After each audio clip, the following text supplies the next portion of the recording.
이른바 태영호 녹취록 이후 보좌진을 대하는 국회의원들의 태도도 달라졌습니다. 네, 행여나 보좌진과의 불안한 마찰이 총선 전 리스크가 되지 않을까 전전긍긍한다는데요.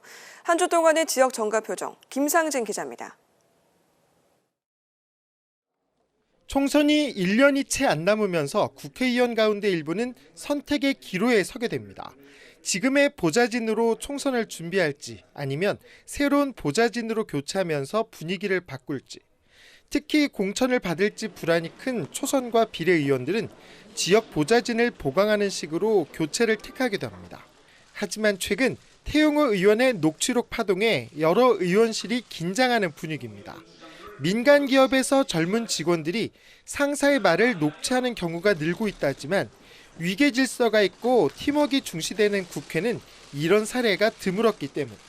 그래서 보좌진을 교체할 때 혹시 앙금이 쌓인 건 없는지 이른바 아름답게 헤어지는 방법을 찾기 위해 고심하고 있는 겁니다.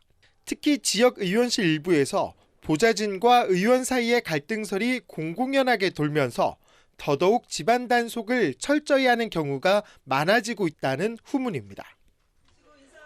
더불어민주당 원내대표 선거에 나선 김두관 의원의 도전은 실패로 끝났습니다.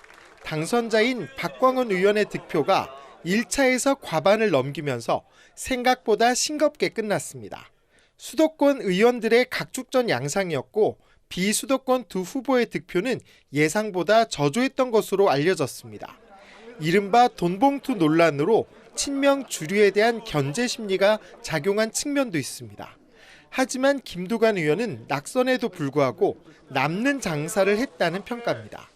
당원이나 지지자를 대상으로 한 설문조사에서는 압도적 지지를 받으면서 핵심 지지층에는 확실한 눈도장을 찍는 데 성공했기 때문입니다.